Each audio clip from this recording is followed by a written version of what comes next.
Lakshmi Srinivasa Jewelleries proprietors Duggi Srinivasarao, Duggi Abhinay, IT hub ఎదురుగా Illandu cross road, Khammam.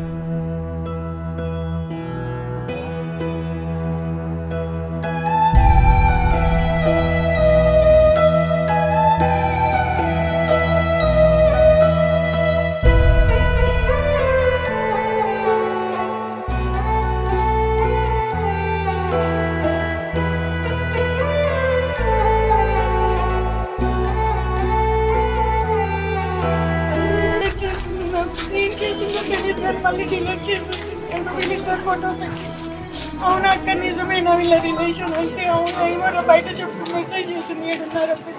నాతో రోజు మాట్లాడుతుందండి, కానీ నాకు ఏ విషయాలు చెప్పలేదండి. నిన్న నైట్ కూడా మాట్లాడింది. మేము అడిగే అవకాశం ఇవ్వలేదండి, వాళ్ళే చెప్పారు మీరు ఇట్లా మీరు నాకు ఇంత ఎక్స్పెక్ట్ చేస్తున్నాను ఈ పిల్లని పెళ్లి చేసుకోవడానికి, నాకు ఇంత ఇస్తే నేను పెళ్లి చేసుకుంటాను. చేసుకుందామన్న థాట్లోనే ఉన్నారు. అమ్మాయి 5 years నుంచి కంటిన్యూగా ఒక అబ్బాయిని ఇష్టపడి తనతోనే వాళ్ళ ఇంట్లోనే ఉంటుంది అంటే వాళ్ళిద్దరికి ఇష్టం లేకుండా అయితే ఉండదు. Welcome to Suman TV.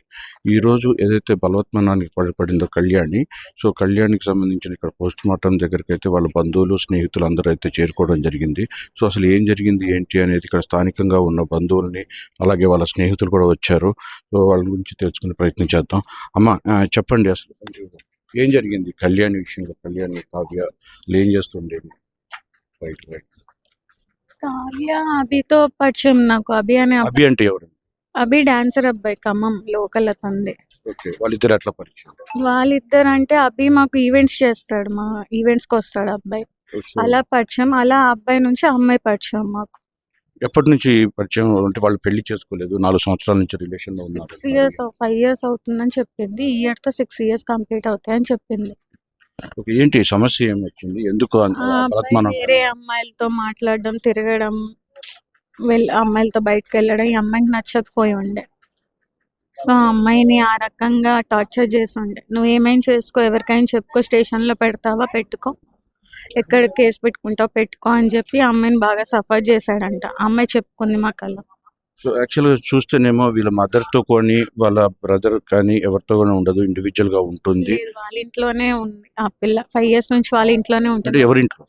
అభి వాళ్ళ ఇంట్లో. వాళ్ళ అత్తయ్యకి అంతా తెలుసు. వాళ్ళ అత్తయ్యకి చెప్తున్నా కూడా లైట్ తీసుకుంటుంది. వాళ్ళ అత్తయ్య కూడా ఏం పట్టించుకునేది కాదంట. దీంతోనే పనులు చేయించుకోవడం, మొత్తం చేయించుకోవడం చేశారని చెప్పేది. ఇంటికి వచ్చి బాధపడేది. అంటే ఎందుకు అంత ఎడిక్ట్ అయింది? అతనికి పెళ్లి చేసుకోలేదు, 4 సంవత్సరాలు లివింగ్ రిలేషన్ లో ఉండడానికి. వాళ్ళ ఫ్యామిలీ మెంబర్స్ అందరు, వాళ్ళ మామయ్యలు ఎవరో అంట మేము చేస్తామని కూడా చెప్పారంట ఈ పిల్లకి. కావ్య అభి వాళ్ళ మామయ్యలు వీళ్ళంతా వాళ్ళ ఫ్యామిలీ మెంబర్స్ అంతా, అభి వాళ్ళ ఫ్యామిలీ మెంబర్స్ అంతా మేము చేస్తాము, నువ్వు జాబ్ చూసుకో, వాడికి డీలో చేస్తాడు ఆ అబ్బాయి, డీలో ఒక పొజిషన్ వచ్చాక మేము చేస్తాము అని చెప్పారంట. సో ఇప్పుడు ఆల్రెడీ అతను ఒక ఉమనైజర్ అని చెప్పేసి మీరు ఆరోపిస్తున్నారు. అసలు ఏంటి మరి అంత ఉమనైజర్ ఉన్న పర్సన్తో మనం ఎందుకు రిలేషన్ కొనసాగించాలి? లవ్స్ అది అంత ఇదిగా ఆమె 5 years నుంచి ఉండే రిలేషన్ ఉంది. ఒక అమ్మాయి బయటకు వచ్చేసి వాడు వద్దు అని వేరే వాడి దగ్గరికి అయితే వెళ్ళలేదు కదా. కానీ ఇందులో పెద్దోళ్ళు కానీ జోక్యం చేసుకోవటం కానీ వాళ్ళ తల్లిదండ్రులు పేరెంట్స్ వాళ్ళ ఫ్యామిలీ అంతా ఇన్వాల్వ్ అయ్యారు. అందరూ అమ్మాయి పేరెంట్స్, అబ్బాయి పేరెంట్స్. అమ్మాయి పేరెంట్స్ కి స్టార్టింగ్ తెలిసి కూడా తిట్టారు, వద్దు అనేసి చెప్పారు. ఆ అమ్మాయి వినలేదు, వాళ్ళ పేరెంట్స్ మాట వినలేదు. అంటే ఏం చెప్పుకుంటాను అంటే వాళ్ళ మమ్మీ లేదు. సో ఇంత తెలిసిన తర్వాత ఈ రోజు ఇంత బలత్మన్నాన్ని తీసుకోవడం గల కారణం? రోజుల నుంచి డిసైడ్ అవుతుంది మాతో చెప్తూనే ఉంది. ఎప్పుడు పిచ్చి పిచ్చి మాటలు చెప్తుంది కదా అలానే అని మేము కూడా అంత రియాక్ట్ అవ్వలే. ఇక నైట్ మెసేజ్ కాల్ చేసింది, అక్క ఇలా అంట కదా అమ్మాయి ఇదేనా అని. నాకు ఫోటో పంపిండే. అవునరా ఈ అమ్మాయి వాళ్ళతోనే ఉంటున్నాడంట, మాకు కూడా తెలిసింది అని చెప్పాము. ఫోటో పంపించి వీళ్ళు ఇలా రింగ్ సెక్షన్ చేసుకున్నారంట అక్క, ఇంకా నేను కాళ్ళు పట్టుకున్నాను అక్క, నా తప్పేమైనా క్షమించు, నాదేమైనా ఉంటే నాకు చెప్పు అని కూడా నేను బతిమలాడుకున్నా అక్క. లేదు నన్ను కొట్టాడు, ఈ మధ్యలో కొట్టాడంట, కొట్టి ఇంట్లో నుంచి వెళ్ళగొట్టాడంట. అయితే మా ఇంటికి వచ్చేసి ఉండరా అని కూడా చెప్పా. మేము ఈవెంట్స్కి వెళ్తాం కాబట్టి ఇంట్లో ఎవరు ఉండరు, ఇక్కడ వచ్చి ఉండి మా ఇంట్లో నిన్ను చూసుకోవడానికి ఎవరు ఎందుకు ఉండరు, మేము చూసుకుంటామని కూడా చెప్పాము. లేదక్క నేను ఒకళ్ళని ఇబ్బంది పెట్టాను, ఒకళ్ళ ఇంటికి వచ్చాను కూడా చెప్పుండే. సో ఎర్లీ మార్నింగ్ మరి ఇలా చేసిందంటే వీడియో ఏదో పెట్టిన స్టేటస్ అది కూడా డిలీట్ చేసేసారంట. మరి నాకు ఏం మెసేజ్ అంటే పెట్టింది మీ దగ్గర ఏం ఆధారం? మీకు చెప్తుండేదా మీకు ఫొటోస్ పంపిస్తాను వాళ్ళతో వీళ్ళతో ఉన్న ఫొటోస్ మార్నింగ్ వస్తా అన్నది కూడా అదే లేదక్క. అంటే మీ దగ్గర ఉన్నాయి ఏమైనా ఆధారాలు? మా దగ్గర ఏం లేదు సార్, తన phone లోనే ఉంది. తన మొత్తం చెప్పింది ఎక్కడెక్కడ ఏ గ్యాలరీలో ఏముంటాయి అనేసి అన్ని చెప్పింది అంటే మాకు. మీకెందుకు చెప్పు? ఎందుకు చెప్పిందంటే మేము తనకి క్లోజ్ కదా అబ్బాయికి, మేము అబ్బాయికి మీరు క్లోజ్ అంటే మా ఈవెంట్స్కి వస్తాడు ఆ అబ్బాయి, మా ఈవెంట్స్కి వస్తాడు కాబట్టి మాకు చాలా క్లోజ్. ఆ అమ్మాయి యాజ్ అ సిస్టర్గా నన్ను చాలా లైక్ చేస్తుంది ఆ అమ్మాయి. అబ్బాయి కూడా అంతే పరిచయం మీకు? డాన్స్ ఫీల్డ్ లోనే మా ఈవెంట్స్కి మరి వచ్చాడు. మీరు సలహా ఇవ్వలేదా ఎందుకు ఇలా చాలా ఇచ్చాం, చాలా ఇచ్చి చూసాం కానీ మెంటల్ గా ఆ అబ్బాయి మరి ఏం చేశాడో లోపల తెలియదు. కానీ మాకు తెలిసినంత వరకు అయితే ఇవి మాకు చెప్పుకుంది. ఇంకా లోపల ఏం టార్చర్ అయిందో మాకు చెప్పుకోలేదు అది ఇంకా క్లియర్. అంటే బంధువులు ఆరోపిస్తున్నారు ఆవిడకి ఎలాంటి ఆస్తి రాదు, అబ్బాయితో ఉంటే రాదు అని చెప్పి కూడా అబ్బాయితో ఉంటే కాదు, అబ్బాయి అన్నాడంట. ఇప్పుడు ఇన్ని సంవత్సరాలు లవ్ చేశాడు, ఇంట్లో పెట్టుకున్నాడు. ఇప్పుడు వాళ్ళ డాడీ వాళ్ళతో ఈ మధ్య కాలంలోనే మాట్లాడుతుంది అమ్మాయి, ఇంత ముందు మాటలు లేవు వాళ్ళకి వీళ్ళకి. అయితే అయ్యేసరికి వాళ్ళ డాడీ దగ్గర ఆస్తి ఉంది, మీ ఇంటికి వెళ్ళి ఆస్తి తీసుకురా, ఆస్తి మొత్తం తీసుకొస్తే అప్పుడు పెళ్లి చేసుకుంటా నేను, లేకపోతే చేసుకోను అని చెప్పాడంట.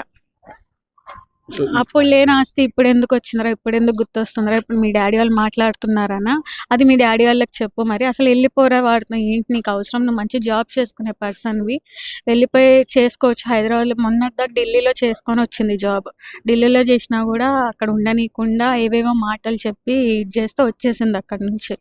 తర్వాత హైదరాబాద్లో కూడా ఇంటర్వ్యూస్కి పెట్టింది, సెలెక్ట్ అయింది. వెళ్తా అక్క కొన్ని డేస్ అటు వెళ్ళినా నాకు మూడ్ చేంజ్ అవుతుందేమో అని మేమన్నాం. మాకు గోవా ఈవెంట్ సంగీత్ ఈవెంట్కి వెళ్ళాము, మాతో పాటు రారా, నువ్వు ఇక్కడే ఉంటే ఒక్కదాని ఇలానే అయిపోతాను, మాతో పాటు తీసుకెళ్ళాము. ఇప్పుడు బాగానే ఎవరైతే అమ్మాయిని తీసుకొచ్చాడో ఇంటికి వచ్చాడని చెప్పిందో ఆ అమ్మాయి ఎవరు? ఆ అమ్మాయి కూడా మీతో పాటు సహ డాన్సర్ అని చెప్పేసి చెప్తున్నారు. మాతో పాటు కాదు. ఆ అమ్మాయి వివరాలు మీకు ఏమైనా తెలుసా? ఏ అమ్మాయి? ఆ అమ్మాయి అవును, ఉమ్, మా ఈవెంట్స్కి వచ్చిన అమ్మాయి. ఉమ్, మా మీద ఎగెనెస్ట్ ఉన్నారు ఇప్పుడు వాళ్ళ అమ్మాయిలు ఇద్దరును. ఉమ్. అయితే వాళ్ళ ఇంట్లోనే వరంగల్లోనే ఉన్నాడు, మొన్నటి దాకా కూడా ఉన్నాడంట. అది మాకు అక్కడ ఆ వాళ్ళ అమ్మాయి పేరేంటి? అమ్ములు. అమ్ములు. ఉమ్. సో ఆ అమ్మాయి మీ ట్రూప్ కాదా? మా ట్రూప్ కాదు, బయట అమ్మాయి. కాకపోతే మేము ఈవెంట్స్ పిలిచినప్పుడల్లా మా ఈవెంట్స్ కి వస్తుంది. మాకు సో ఆవిడ అమ్మాయి కూడా మీతో క్లోజ్ గా ఉండేదా? ఉండేది. మరి ఆవిడ కూడా మ్యారేజ్ అయిందని? మ్యారేజ్ అయ్యి భర్త వదిలేశాడు, ఒక బాబు ఉన్నాడు తనకి. ఈవిడికి కూడా గతంలో మ్యారేజ్ అయ్యి డివోర్స్ అయిపోయిన తర్వాత ఈ లివింగ్ రిలేషన్ అనేది ఏర్పడిందని చెప్పేసి లేదు చెప్పుకొస్తున్నారు. లేదు, అదైతే మాకేం చెప్పలేదు. ఓకే. సో ఇప్పుడు ఆ అమ్మాయి క్యారెక్టర్ గురించి అంటే మీరు ఏం చాలా చెప్తారా? మంచి అమ్మాయి సార్, చాలా స్ట్రాంగ్ అమ్మాయి, చాలా మంచి అమ్మాయి. అలాంటి గలీజ్ పనులు చేసే అమ్మాయి కూడా కాదు. ఒక్కడనే నమ్ముకుంది కాబట్టి వాళ్ళ పరిస్థితి వచ్చింది దానికి. సో చెప్పండి, అవతల ఇంకొక డాన్సర్ అమ్ములు అని చెప్తున్నారు. ఆ అమ్ములు మీద మీ ఇస్తున్న ఆరోపణ కానీ వాళ్ళ ఉంటున్న దానికి అంటే కలిసి ఉంటున్నారు, వాళ్ళు కలిసి ఫోటోలు దిగారు, ఆ ఫోటోలన్నీ వీళ్ళ రిలేషన్ తెలుసు వాళ్ళకి, తెలిసి కూడా వాళ్ళు కావాలని ఫోటోలు దిగడం, స్టేటస్లు పెట్టడం, ఈ అమ్మాయిని మానసికంగా ఇది చేశారు వాళ్ళంతా. అమ్మాయిలు కూడా ఇద్దరు అమ్మాయిలు ఉండేవాళ్ళు, అంటే ఇంకొక ఇద్దరు ఉన్నారు ఇద్దరు అమ్మాయిలు. మరి వాళ్ళు ఎలా అంగీకరించారు? ఈ అబ్బాయి గురించి అంతా తెలుసు, నేనే వాళ్ళకి చెప్తుంటే ఈ అమ్మాయి ఇలా ఏడుస్తుందిరా అభి విషయంలో, మీరైనా చెప్పండి అభికి అని కూడా మేము చెప్పాము. అబ్బాయి క్యారెక్టర్ మంచిది కాదంటున్నారు, వాళ్ళతోనే జరుగుతూ ఉందని అంటున్నారు.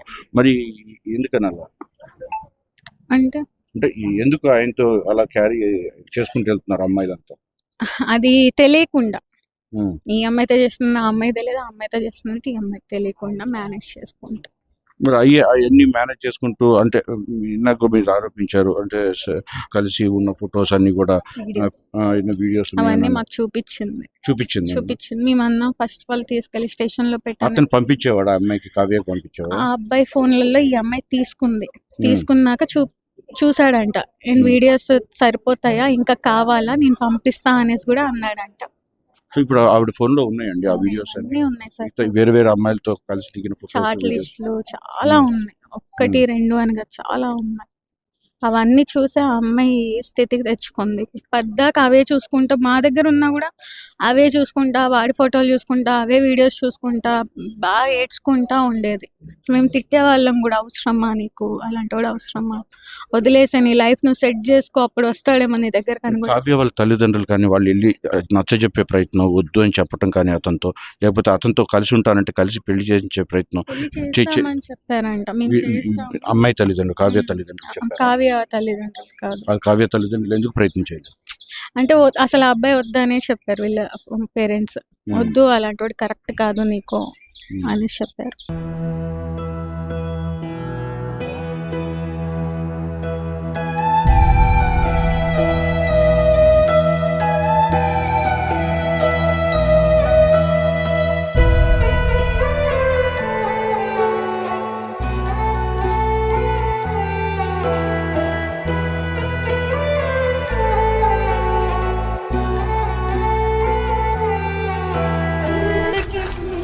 ఏం చేసిందో తెలియదు కానీ మళ్ళీ డిలీట్ చేసేసి వీళ్ళిద్దరు ఫోటో పెట్టి.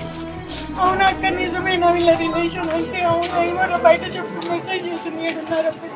నాతో రోజు మాట్లాడుతుందండి కానీ నాకు ఏ విషయాలు చెప్పలేదండి. నిన్న నైట్ కూడా మాట్లాడింది. మేము అడిగే అవకాశం ఇవ్వలేదండి. వాళ్ళే చెప్పారు మీరు నాకు ఇంత ఎక్స్పెక్ట్ చేస్తున్నాను ఈ పిల్లని పెళ్లి చేసుకోవడానికి, నాకు ఇంత ఇస్తే నేను పెళ్లి చేసుకుంటాను. చేసుకుందామన్న థాట్లోనే ఉన్నారు. అమ్మాయి 5 years నుంచి కంటిన్యూగా ఒక అబ్బాయిని ఇష్టపడి తనతోనే వాళ్ళ ఇంట్లోనే ఉంటుంది అంటే వాళ్ళిద్దరికి ఇష్టం లేకుండా అయితే ఉండదు.